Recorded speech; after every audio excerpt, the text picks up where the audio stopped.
Hey Maglo Mama, j'espère que tu vas bien, moi ça va bien, je suis fatiguée, là je filme, il est 1h37, je suis en train de préparer mon marché pour ce week-end 4, 5, 6 août à Bordeaux. Je suis tellement fatiguée. Après, moi, je suis quelqu'un qui fait les choses beaucoup au feeling, au coup de cœur. Et honnêtement, je savais qu'il y aurait ce marché-là depuis, allez, un bon 2 mois. Mais je me disais à chaque fois, je vais tant, je réfléchis, je veux pas. Et puis, il y a 10 jours, il y a 10 jours, je me suis levée sur un coup de tête, j'ai décidé d'y participer. Donc, du coup, j'organise mes stocks. J'avais des stocks qui étaient à Paris parce que je fais des marchés en région parisienne, et puis je me suis dit bon, à chaque fois que je vais à Paris pour faire des marchés, pourquoi ne pas le faire sur Bordeaux pour me faire connaître. Donc c'est ce qui explique que ma voix soit aussi cassée. Et j'ai mon numéro 2 qui a attrapé une bronchite, on adore, en plein été, donc j'ai des nuits assez compliquées, mais c'est pas grave. Je vais faire ma routine avec vous. Aujourd'hui c'est une routine de réparation, elle est très simple.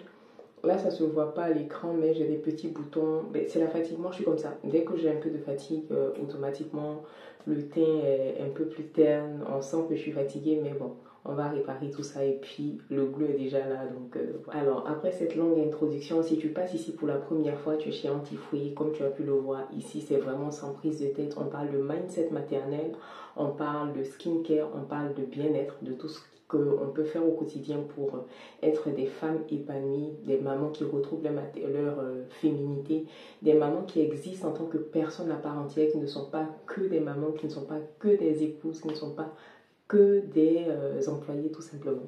J'ai nettoyé mon visage dans ma salle de bain, je transpire, ce sont mes lampes, j'ai rien mis encore en dehors de mon baume à lèvres parce que j'ai les lèvres hyper gercées. On va commencer avec une eau thermale. Ça, c'est celle de chez La Roche-Posay, peau sensible. Je n'ai pas la peau sensible, mais bon.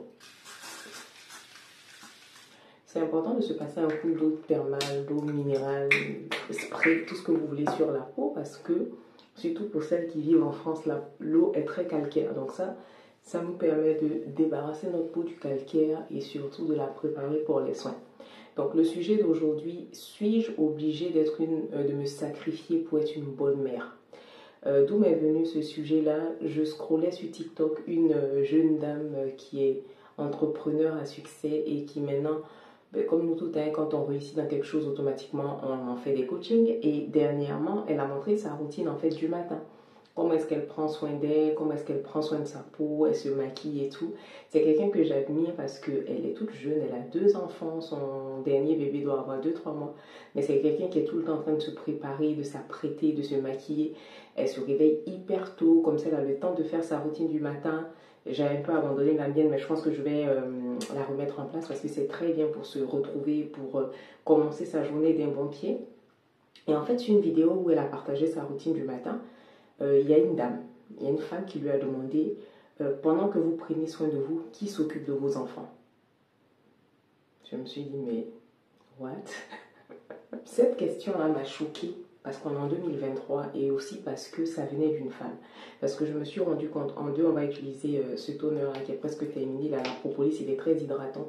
Donc ça, c'est très bien pour les moments où la peau est fatiguée comme aujourd'hui. Donc je disais que ça m'avait beaucoup choqué venant d'une femme dans la mesure où je me dis déjà de cette dame, elle n'est pas célibataire. Et quand bien même elle serait célibataire, laisser son enfant pleurer pendant 5 minutes pour prendre soin de soi, laisser son enfant dans son berceau. Je dis l'enfant, il n'est pas, c'est pas un koala comme ma fille, l'enfant, il n'est pas H24 collé à nous. Donc on peut avoir un 15 minutes, un 20 minutes dans sa journée pour se préparer. Surtout si ça nous permet de nous sentir bien en tant qu'être humain. Donc j'ai été choquée, mais en même temps je ne le suis pas dans la mesure où nous sommes dans une société aujourd'hui où les femmes sont beaucoup plus critiques même que les hommes envers les autres femmes.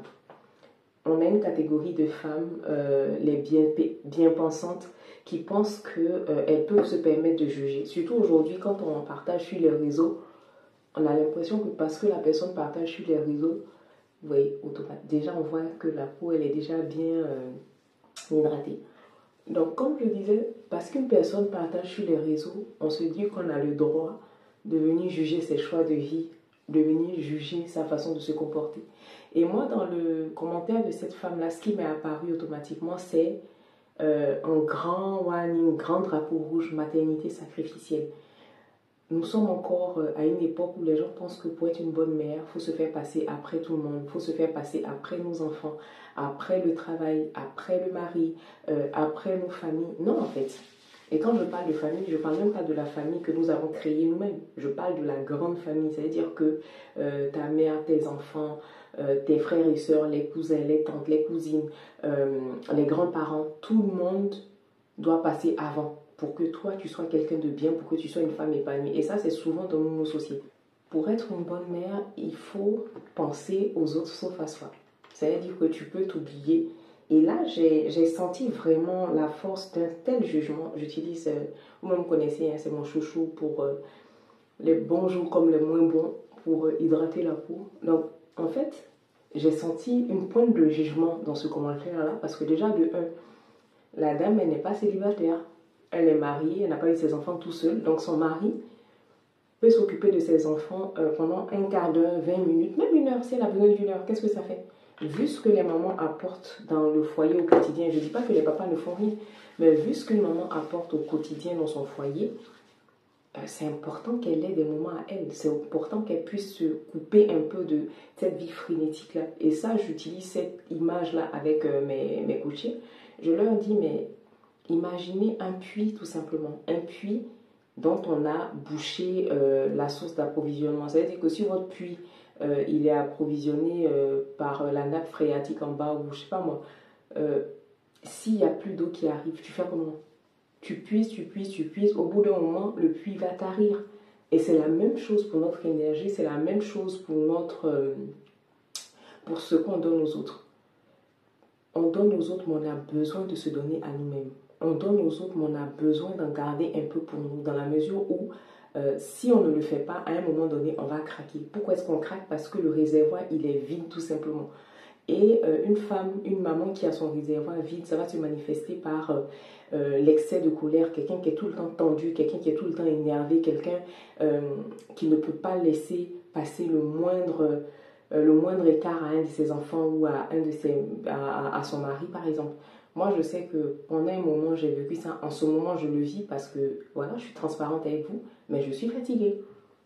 Et je suis fatiguée, donc aujourd'hui, je fais un travail sur moi pour être moins sur le dos des enfants, pour être moins regardante, moins contrôlante, dans la mesure où je suis tellement fatiguée, je n'ai tellement plus le temps, en dehors de mes routines skincare et de mes petits moments de lecture, de prendre du temps pour moi, je n'ai tellement plus le temps de souffler entre le travail, les enfants, la vie à gérer, que là, j'arrive à saturation.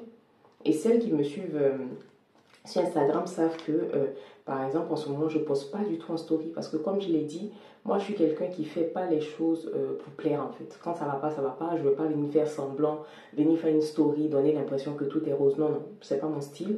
J'ai levé un peu le pied à ce niveau-là.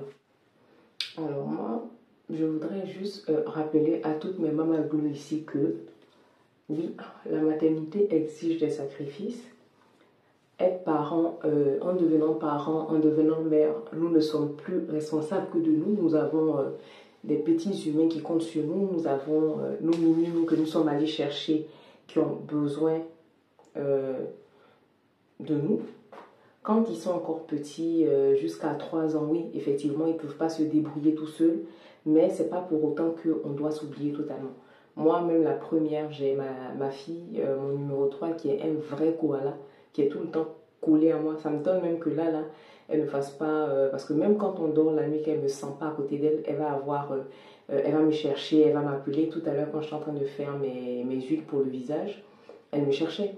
Donc, c'est pour dire que c'est vrai que selon l'âge de l'enfant, ça va être un peu plus compliqué de ne pas se sacrifier en griffe. Ça va être plus compliqué de se détacher, de se créer des moments pour nous. Mais je pense que c'est un pli à prendre. C'est à nous de prendre sur nous, c'est à nous de prendre la décision de se dire que voilà, l'enfant a besoin de moi, l'enfant a besoin que je sois là pour lui, mais je ne peux pas m'oublier au point de craquer.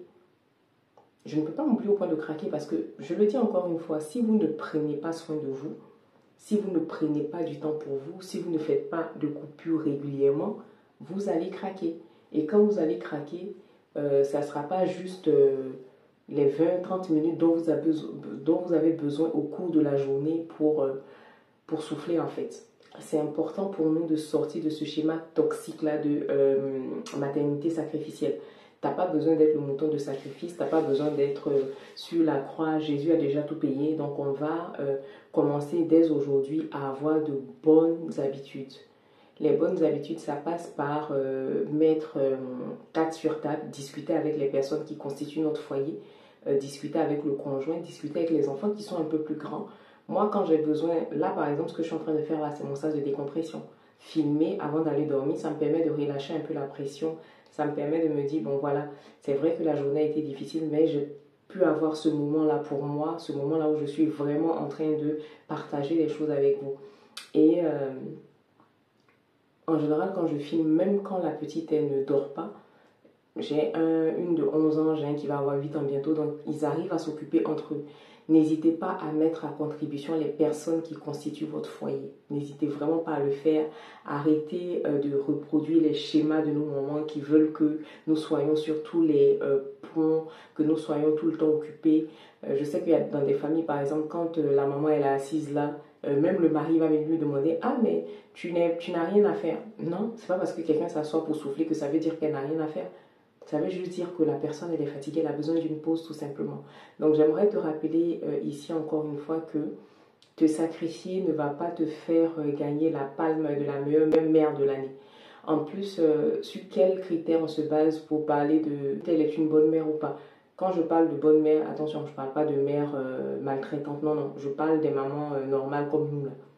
Qui décide si tu es une bonne mère ou pas? Parce qu'on n'a pas la même histoire, on n'a pas la même famille, on n'a pas la même manière de voir les choses. À partir du moment où tes enfants ne sont pas en danger, à partir du moment où tes enfants sont aimés, à partir du moment où tu n'es pas toxique, je me dis que tu es une bonne mère. Mais il faut qu'on sorte de ce carré-là, de ce cadre de la bonne mère, de ce but à atteindre à tout prix qui nous met dans des schémas difficiles et compliqués. Alors, je vais m'arrêter là pour aujourd'hui. Je commence à fatiguer. Je vais me reposer un peu parce que demain, il faut étiqueter toute la production, terminer avec les poudres. En tout cas, moi, je suis contente de vous faire ce genre de vidéos spontanées là où je ne suis pas maquillée, je ne suis pas posée, je suis dans mon entrée, on fait les choses. Et je pense que c'est ce genre de vidéo là même qui vous plaît. En tout cas, je vous fais de gros bisous et n'oubliez pas, vous êtes les personnes les plus importantes de votre vie. Vous êtes celle qui fait tenir la maison, vous êtes celle qui fait tenir le navire. Si vous n'êtes plus à la barre, tout s'effondre. Donc pensez à vous, priorisez-vous, choisissez-vous, prenez des moments pour vous. Et puis encore une fois, pour toutes ces problématiques-là, si vous ne savez pas comment faire, ne restez pas dans votre coin. Je vais vous mettre le lien de mon groupe Telegram que je suis en train d'ouvrir pour qu'on ait un espace d'échange, un espace où je vais vous donner des clés sur l'organisation, sur le mindset maternel, sur la wellness et je lance un challenge self-glow. Je suis fatiguée. Un challenge self-glow dès le 7 août où on va partager au quotidien des petits tips à faire, des petites choses à faire pour se remettre au centre de sa vie et renouer avec sa féminité. Je vous embrasse bien fort et puis on se retrouve dimanche pour une autre vidéo. Mouah.